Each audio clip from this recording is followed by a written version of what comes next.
is about to begin. You call it a mistake because it hurts to admit the truth. Your patterns are speaking for you. The quiet habits you swear are accidents, but somehow keep happening. And patterns don't lie. They are far more honest than your intentions. They reveal the version of you keep avoiding. And that's where this whole thing begins. In games, we have character creators, and we love them, not just because they're fun, but because they make us feel like we're in control. A handful of sliders, a few stab points, a blank canvas. And suddenly, you have a clearer vision of who you want to be. That feels honest, clean, fair. But life doesn't load a creator. Life just hands you stab points at random. Sometimes in good moments, sometimes in trauma, sometimes in silence. And half the time, you're allocating them without even realizing it. And here's the part I keep circling back to. Most of us are convinced we designed ourselves. But if you look closely, most of who you are came from everywhere except you. Your family, your environment, your fears, your first failures, the expectations you inhaled without ever noticing. We inherit a default build and then spend years pretending every part of it was chosen. And the absurd thing is, we rarely question the traits we actually value. Why do we treat intelligence like proof of worth? Why does being educated feel like moral superiority? Why does knowing culture feel like accomplishment? And why does being informed look like integrity? It's strange how confidently we talk about who we think we are, without ever asking who actually authored half of it. In games, you pick intelligence because you want the playstyle. You understand the rhythm. You chose it. But in real life, we don't pick intelligence because we're curious. We pick it because the world punishes the uninformed. We don't pick strength because we earned it. We pick it because the world keeps telling us weakness is unacceptable. We're not designing ourselves. We're negotiating with the systems we grew up inside. And that's the part that finally pushed me to make this video. Because there's a difference between a mistake and a pattern. A difference between a build you chose and a build you repeated until it became invisible. And somewhere between those two is the real version of you. The one you keep trying not to look at. The one your patterns expose anyway. The one that's been evolving long before you ever knew you were designing anything. That's where you stop running autopilot. That's where the character creation really begins.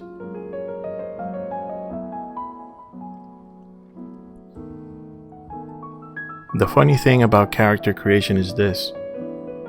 In games, every stack you pick is a choice, a playstyle, a direction.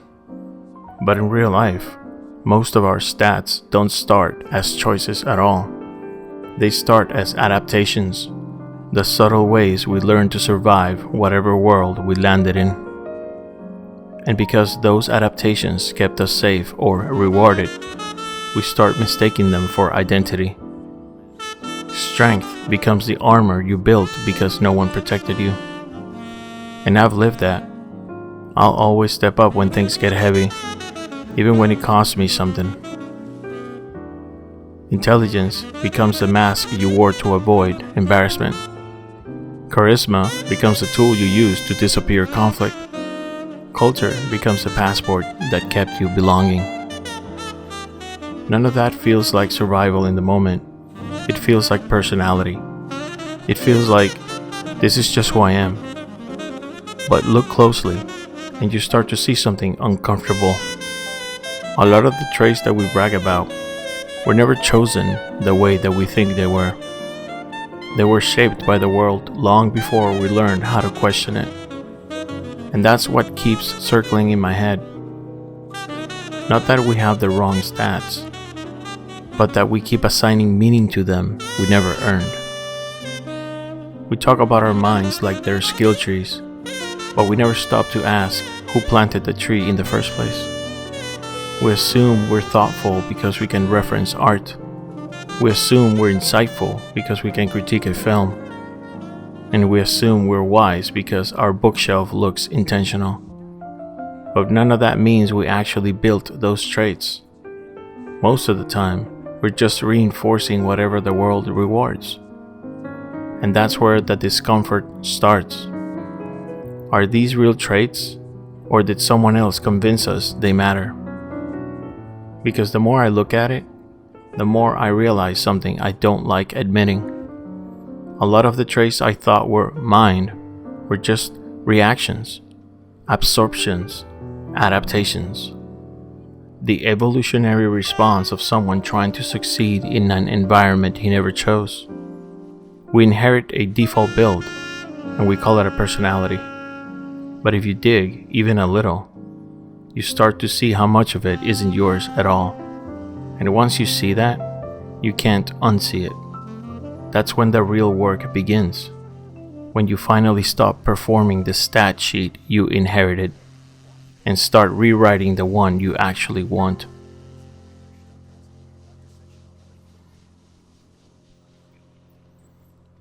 There's something humbling about games. They don't care what you say you value. They only care about what you do. And real life works the same way. But we pretend it doesn't. We all like to believe we've built ourselves intentionally. We talk about loyalty like it's a core stat. We talk about professionalism like it's second nature. And we talk about kindness like it's instinct. But the truth is a lot simpler and a lot uglier. Our real values show up in our behavior, not our branding. You can preach loyalty and still betray someone. You can talk professionalism and still cut corners. You can advocate kindness and still choose outrage because it wins you more attention. Most of us have a huge gap between the stats we claim and the ones we reveal under pressure. And I don't exclude myself from that. If anything, I'm calling myself out first. I see it in smaller ways too. Like how I'll listen to someone's whole story just so I don't hurt their feelings. Treating people like NPCs whose roots I'm afraid to disrupt. I call it courtesy, but sometimes it's just me avoiding the discomfort of being honest. It's embarrassing how quickly the ideal version of me collapses the moment life asks me for something inconvenient. How fast I can contradict myself. How one stressful moment can expose a pattern I pretend isn't there. And that's the part that really bothers me. The patterns. One mistake is human. We all fail a moral check here and there. That's not hypocrisy. That's life. But repeated contradiction? That's not a mistake. That's design. It's the part of the build we don't want to admit we spec'd into. And yet, there it is, showing up again and again. We treat morality like it's a dialogue wheel. Just pick the good option, and you're a good person. But morality isn't a menu. It's a pattern of behavior across dozens of invisible choices. And if you zoom out, you start to notice we treat people around us like NPCs. We pretend our actions don't ripple out. We act like we can push forward on the joystick and everyone will just reset their route like they don't have lives of their own. But people aren't NPCs. They have families, responsibilities, food they need to cook, fears they carry around quietly. When you cut corners, someone else pays the cost. When you choose convenience over integrity, someone absorbs the fallout. When you betray someone's trust, it becomes part of their world state, not just yours. And maybe the hardest truth in all of this is, our build isn't measured by what we intend. It's measured by the impact we have on people who didn't choose to be affected. That's the stat sheet we never want to look at, the one written in other people's experiences of us.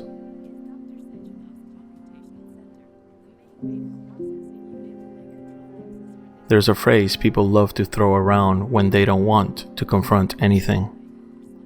Everyone makes mistakes. And sure, it's true in the same way that gravity exists is true. It explains everything and nothing at the same time. Because if everyone makes mistakes is the whole story, then nothing matters. No choice has weight. No consequence is earned. No pattern means anything. But that's not how life works. And that's definitely not how systems work. In games, a mistake is obvious. You mistimed a dodge. You pushed too far. And you got greedy. It happens. You reset, you learn, you move on. But when you start repeating the same mistake over and over, you stop calling it a mistake. Developers call that intended behavior. Designers call it a player pattern. Systems call it your build. Real life works exactly the same way. Cheating once is a failure of judgment. Cheating repeatedly is a worldview. Cutting a corner once is human. Cutting corners everywhere is a philosophy. Choosing outrage once is impulse. Choosing outrage as your default is an identity. And that's the part nobody wants to admit. Repetition is not evidence of humanity. Repetition is evidence of design. A repeat offender isn't confused. They are consistent. They are following their internal architecture exactly as it was built. And it gets worse when the behavior is rewarded, because the world loves shortcuts. It celebrates people who move fast, even when they trample everyone else in the process. It glamorizes people who manipulate systems. It promotes people who fake competence more than those who build it slowly. So, who can blame someone for optimizing for that? Who can blame someone for faking it till they make it when the world keeps paying out the fakers? And yet, let's be honest about what that actually means. If you're faking it, you're not a professional. You're not even learning. You're just hoping the people around you never look too closely. It's not ambition, it's fear wearing ambition's clothes. And the more I think about it, the clearer it becomes. Mistakes don't define us. Patterns do. A mistake is an event. A pattern is a worldview. A mistake is a moment. A pattern is a philosophy. A mistake is human. A pattern is engineered, either by you or by the world you adapted to in order to survive it. So maybe everyone makes mistakes is true, but everyone repeats them isn't. That's where the line gets drawn. That's where character creation stops being an accident and becomes a choice. And this is the uncomfortable question that sits underneath all of it. If I keep doing something that hurts myself or someone else, am I really making a mistake? Or am I just playing the build I chose?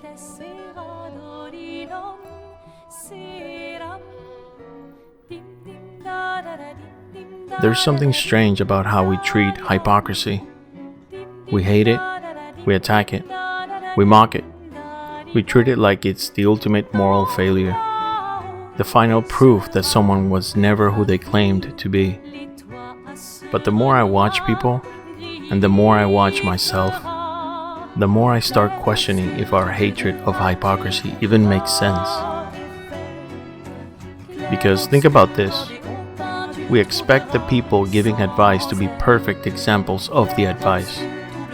We want loyalty from people who've never betrayed anyone. We want lessons on discipline from people who've never quit. We want guidance on morality from people who have never failed a moral check. But that's backwards. That's not wisdom. That's fantasy. Who actually understands the consequences of betrayal? The person who never betrayed, or the one who lived inside the fallout? Who truly understands the gravity of cutting corners? The one who never did, or the one who suffered the long-term collapse that shortcuts always cause? Who understands the weight of kindness? Someone who has never chosen outrage, or someone who did and saw how empty that victory really was? We dismiss people with scars, and we worship people with clean hands, even when the scars are where the knowledge is. And it leaves me wondering, why do we demand innocence when innocence teaches nothing? It's the people who have failed who understand the system. It's the people who have broken something who understand how fragile it is. And it's the people who have disappointed someone who understand why that trust mattered. And yet, we silence them, we shame them, we call them hypocrites. But maybe that word doesn't mean what we think it means. Because if someone fails once, that's not hypocrisy, that's experience. If someone regrets it, learns from it, rewrites themselves around it, that's growth. The real hypocrisy isn't falling short. The real hypocrisy is repeating the same harm while pretending it's an accident. A mistake with remorse is a lesson. A mistake repeated is a pattern. A mistake denied is manipulation. So maybe the real question isn't, has this person failed? Because we've all failed. The real question is, did the failure change them? If it changed them, they're not a hypocrite. They're a witness. They're someone who walked into the fire and didn't pretend it wasn't hot. Because the truth is, the people who have fallen the hardest often understand the mechanics the best. They know why the rule matters, because they broke it. They know why the system collapses, because they pushed it past its limits. They know what integrity costs, because they have paid the price in shame or loss or consequence.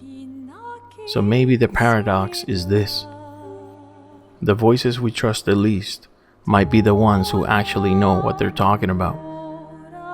And the people who have never failed, they might be just untested, untampered, unaware. There's no wisdom in untouched perfection, only fragility. And I'd rather learn from someone who's been burned than someone who's never left the safe zone. The more I think about all of this, our stats, our patterns, our mistakes, and our contradictions, the more I realize something uncomfortable. Most of us are walking around acting like we had a say in our own design, like we chose our starting stats, like we crafted our worldview from scratch, like we built this character intentionally. But if you zoom out for even a moment, you start to see how much of who we are came from everywhere except ourselves, our family, our culture, our fears, our first mistakes, the environments we adapted just to survive, the expectations we inhaled without ever noticing. We didn't design that. We inherited it. We were shaped by it, and we evolved inside it. And yet, we still like to pretend every part of us was chosen, curated, deliberate. But the truth is far more interesting. We're not fully human or fully designed. We're both at the same time. We're human in the sense that we feel, we fail, we learn, we break our own rules and then wonder why they mattered. We collapse under pressure and then pretend we didn't. but we're designed in the sense that our patterns give us away. Our habits reveal our architecture. Our repeated mistakes expose the blueprints we deny exist.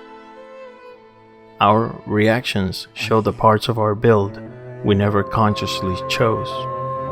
And that's the paradox every one of us has to live with. You didn't choose who you started as, but you're responsible for who you become.